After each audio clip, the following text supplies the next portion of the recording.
Hi everybody, Happy New Year, Marcy Cole here. I hope everyone had a fantastic New Year celebration last night and are starting the day with vitality and optimism and gratitude.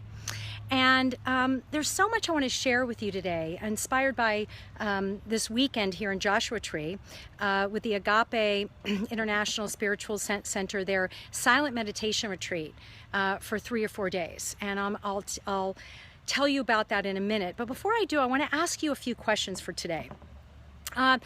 If you're like me, I wonder, do you ever feel rushed all too often? Do you sometimes feel like you're on information overload? Do you kind of sometimes feel overwhelmed with never quite feeling like you can get to your to-do list? Do you feel like you don't have enough time for you? So most of us, I think, can relate to some of this, right? Some or all of these questions. And so, again, I'm Marcy Cole, and I have this Everyday Alchemy series, which is about transforming something that isn't in service to you into something that is better and that will be of service.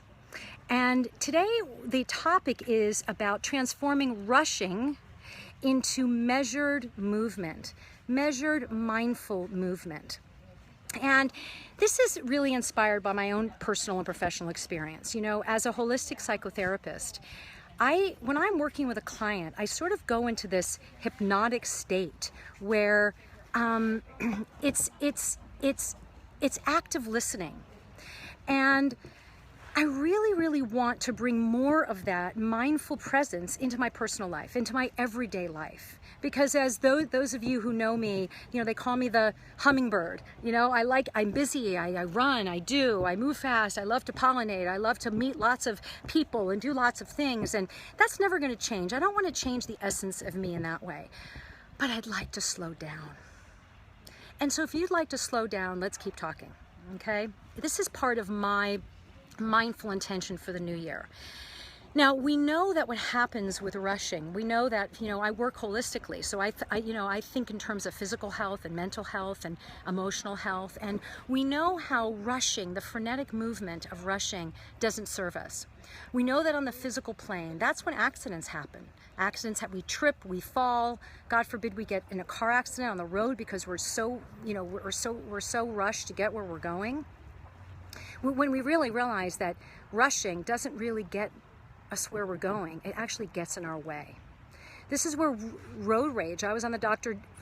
Drew show years ago talking to a guy that, you know, with the sweetest guy in the world, but he was in such a rush to get everywhere that he would go into this road rage, which was a danger to himself and others. So from a physiological standpoint, we know that moving fast does not serve us. And of course, it doesn't serve our central nervous system either. From an emotional perspective, you know, when we're moving, we're not tuning into our feelings. And when we don't tune into our feelings, they will find us and they will get acted out in lots of ways. You know what they always say, what resists persists. On the mental health aspect, when we're rushing and moving fast and we're multitasking, which all too many of us are doing, we think that's more productive, but in fact, it slows us up. And when we're mentally so busy and preoccupied in our minds, there's mental, fatigue and there's forgetfulness. How many of you can relate to feeling forgetful all too often, right? So, and on a spiritual plane, you know, it's practically impossible for us to tune into the divine when we're moving too quickly. How many of us really carve out the time for meditation and stillness to go within, which I just got a huge dose of in the last 3 or 4 days, which I'll share with you soon. So we know that rushing and moving quickly doesn't work. You know, First Tuesday LA is a women's group that I facilitate, and we have events and we have an online network. And one of our dearest First Tuesday sisters, Karen Winograd, was a practitioner herself, and she got breast cancer about 4 years ago. And I remember she's since passed, and we grieved her passing, and we feel her presence with us all the time. And I remember asking her in the beginning, you know, she was in my lawn, and we were talking, and she's like, and I said, Karen, what are you learning from this? What's the takeaway from this? And she looked at me and she said, Marcy, everyone's so busy. Everyone's so busy. And I know that I'm known to be someone sometimes, you know, from so many people as, you know, I feel blessed and busy. But what I really want to alchemize that into is I feel blessed, available, and focused. So when we're not available for something, it's not because we're moving too fast, it's because we're making mindful intention to be focused on what we're focusing on. So anyway, moving forward, let's talk about what it takes to actually lead a more measured movement in our life on an everyday basis. And our movement internally, how we move ourselves inside, and how we move in the world. So on a physical plane, so, you know, I just spent 4 days in meditation practice. And, you know, Reverend Michael Beckwith, as many of you know, is such an exquisite channel for divine information, and he holds such an incredible space. And it was a time for whether people were beginning to meditate or advanced. He taught us a whole lot about the process. And so again, from a physiological perspective, we know that meditation lowers the heart rate, you know, allows us, our breath to slow everything down, slows our beta brain waves that are on overload. Okay, and so what he taught us, which I'll share with you, these few steps, which I think were very, very helpful. He said, you know, the first thing you do when you meditate is you remember that you're a beginner. We're always a beginner because we're always in the moment, and we're always reinventing ourselves. Who we are today is not who we were yesterday, and not who we will be tomorrow. So the first thing we want to do is is to remember that we are beginners, and begin with an open mind and an open heart. The second thing is to set an intention for our stillness. The third is to pay attention to our breath. Now, again, you know, our minds are busy. They will always be busy.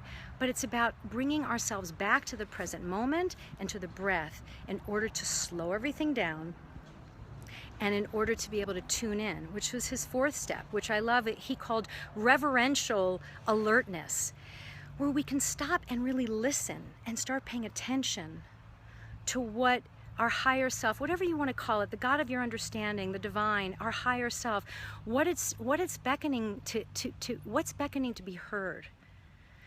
So when we stop and we remember we're beginners on this path, and we are open, and we set an intention to be a beacon of light, to be the best version of ourselves, to tap into our higher self, to be a beneficial presence on this planet. And when we pay attention to the breath, and we pay attention to what's happening in the body, and we pay attention to the thoughts that are going by, instead of trying to stop them or judge them, then we become a witness. And then we can begin to hear, active listening. So that's part of what we can do to lead a more mindful life and measured movement instead of the rushing. We can have a meditation practice every day. And by the way, I'm going to walk with you a little bit. We can also do a walking meditation. And you know how we sometimes move too fast, and that's how we can trip and fall. And you know how sometimes you don't even know where you were. You got from A to Z, whether it's in your car or you're walking, you don't even know where you are because we're moving so quickly. So one of the things I love to do is a walking meditation where you focus on heel-toe movement, okay? Heel-toe movement. And what you will find is that you become actually more aware of what's going on in the present moment. You're focusing on heel-toe movement, but you see the nest in the tree, and you see the constellation around you. It's really quite remarkable. What we can do in terms of mental processes to slow things down also is to stop, and I'm really going to put this into motion, you guys. You are my witness. To stop the multitasking and one thing at a time to focus on. One thing at a time. We do it and we finish. We take a breath. We move on. And by the way, a wonderful thing to do also is the mindfulness bell. It's an app. It reminds you, you can set it for every 30 minutes, and it reminds you to stop and breathe. 3 breaths every 30 minutes to get into your body. So we can slow things down by taking one thing at a time and not multitasking. And also to remember that on the emotional plane, to tune in, to stop and say, connect. with the mindfulness bell. Every 30 minutes we can say connect. How am I feeling right now? How am I doing? You know, when you say to someone you care about, how you doing? And you don't want them to frenetically answer, I'm fine, how are you? You really want to know. So tune into yourself. How am I doing? How am I feeling? Tune in. On the spiritual front, again, meditation will help. Tuning in, stopping, plugging in, opening, to listen, to slow things down. So that is one of the commitments I have for myself, to bring my mindfulness practice when I work with clients more into my everyday life. And I wish this for all of us, because I think that we're missing a whole lot along the way. I know I am. I know that there's so much that falls through the cracks because I'm really not paying attention, because I'm doing too much at the same time. And then I end the day and I feel like I didn't get as much done as I really wanted to. When in fact, if I had just focus it and just go full in, we feel so much better, and actually we feel more productive, we feel more grounded, we feel more nourished. Okay, so that's what I wanted to share with you today from Joshua Tree. After a 3-day quiet meditation, you know, we spend so much time. I also want to add solitude in order to move rushing into more measured movement, to go within, to be able to have some time alone. You know, not talking for 3 or 4 days. My mother, my 90-year-old mom, said, I don't understand. What are you doing? I don't understand this. Imagine, you know, sometimes we get so much energy and joy, of course, from the time spent with each other. But have you noticed that sometimes there's so much energy in the giving and receiving of information that's being exchanged with other people, whether it's in a crowd or one-on-one. And when we're not talking, it really is rejuvenating. I have to tell you, I spent 3 days with people that I felt sort of related to, but there was no talking at dinner and lunch and breakfast. And there was no talking walking, and there was no talking sitting before and after meditation. And guess what happened? I chewed my food. I focused on the food. It became a ritual instead of like talking and you know, you're not digesting it and you're eating fast and then you have to get someplace quickly. We actually had time to bless the food that we were eating and to eat it in a way that was nourishing our bodies and slowing it down. So it was so much more enjoyable. So again, measured movement, measured mindful movement in life requires us to have downtime. People think I'm busy all the time with other people. Actually, that's not true. I need a lot of downtime to reset, to rejuvenate, to plug in. And I think we all do.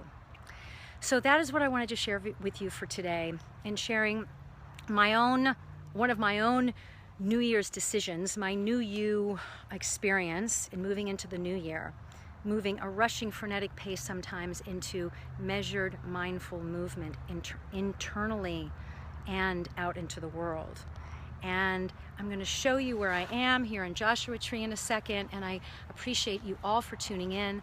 I wish you a year of, discovery and rejuvenation and plentifulness. Is that a word? Prosperity, abundance, adventure, and so much self-love.